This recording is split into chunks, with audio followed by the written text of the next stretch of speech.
আসসালামু আলাইকুম এভরিওয়ান, সবাই কেমন আছেন? আশা করি সবাই ভালো আছেন। আজকে আপনাদেরকে তৈরি করে দেখাবো খুবই মজাদার একটা পায়েস, যা সবারই খুবই পছন্দ। সেটা হলো ক্যারামেল পায়েস। ক্যারামেল পায়েস খেতে কিন্তু দুর্দান্ত এবং কালারটা দেখতে কিন্তু অসাধারণ। অনেকটা কিন্তু গুড়ের পায়েস মতন লাগে, এটা বোঝাই যায় না। আপনি যদি না বলেন তাহলে কিন্তু কেউ বুঝতেই পারবে না এটা যে ক্যারামেল পায়েস। চিনি দিয়ে তৈরি করে সেই ক্যারামেল পায়েস।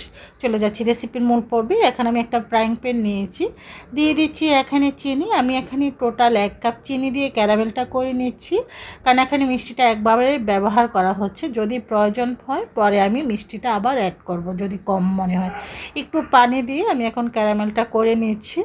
চুলাটা প্রথমে আমি প্রায় 1-1.5 মিনিট একটু হাই ফ্লেমে রেখে পরে ক্যারামেলটা করে নিচ্ছি। তবে একটা জিনিস সবসময় খেয়াল রাখবেন, ক্যারামেলটা যেন অতিরিক্ত না হয়ে যায়। তা না হলে ক্যারামেলটা কিন্তু তেতো হয়ে গেলে দুধটা যখন দিবেন তখন কিন্তু আপনাদের ক্যারামেলটার মধ্যে দুধটা দিলে এটা ছানা হয়ে যাবে। আমি এখানে 1.5 লিটার দুধ দিয়েছি, আর দিয়ে দিচ্ছি এখানে 1 কাপের থেকেও বেশি গুঁড়া দুধ।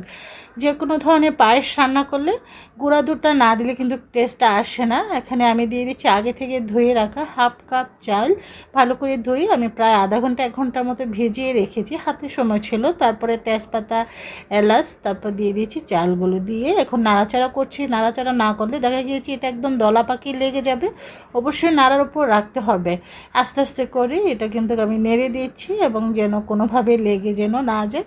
লেগে গেলে এটার ফ্লেভার এবং টেস্টটা পুরোপুরি নষ্ট হয়ে যাবে। এটা আস্তে আস্তে ঘন হয়ে আসছে। এই যে দেখেন, চালটা অতিরিক্ত গালিয়ে নেবেন না। আমি দুধের উপর রান্না করছি, আপনারা চাইলে প্রথমে পানি দিয়ে সিদ্ধ করে তারপর দুধ ইউজ করতে পারেন। আর চাইলে ঘন দুধ দিয়েও কিন্তু করতে পারেন, যদি পাউডার মিল্ক যদি না থাকে। তো চিনিটা একটু কম হয়েছে, আমি আবারও এখানে 1/2 কাপের থেকে একটু কম চিনি ইউজ করেছি। চিনিটা দিয়ে আবারও নেড়ে চেড়ে ভালো করে মিক্স করে দিচ্ছি। একটু লবণ দিয়েছি, ওটা স্কিপ হয়ে গিয়েছে। এতে করে মিষ্টির টেস্টের ব্যালেন্সটা ঠিক থাকে। যদি আপনারা চিনি লবণটা অপছন্দ করেন, এটা স্কিপ করবেন। এটা আস্তে আস্তে ঘন হয়ে আসছে, দেখতেই পাচ্ছেন চালটা খুব সুন্দরভাবে ফেটে গিয়েছে।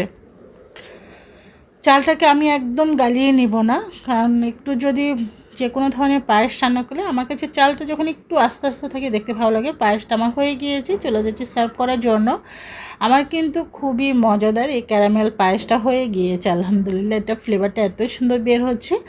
পায়েসের মধ্যে যত বেশি গুঁড়া দুধ দেওয়া হয় এবং ঘন দুধ দেওয়া হয়, এটার টেস্টটা দারুণ বেড়ে যায়। পায়েসটা সার্ভ করার পর আমি উপরে একটু এখানে কাঠবাদাম একটু কুচিয়ে দিয়েছি, দিয়ে দিচ্ছি কিশমিশ। ডেকোরেশনটা যা যার পছন্দ নিয়ে করে যাবেন। আসলে এক একজন আপনার চেরি দিয়ে তারপরে আনার দিয়ে করতে পারেন। আশা করি সবারই ভালো লাগবে আজকের এই ক্যারামেল পায়েসটা। যে কোনো ধরনের অকেশন বা বাসা অতিথি আপ্যায়নে এবং বিকেলের নাস্তা নাস্তা হিসেবে এই পায়েসটা করতে পারেন। সবাই ভালো থাকেন। আল্লাহ হাফিজ।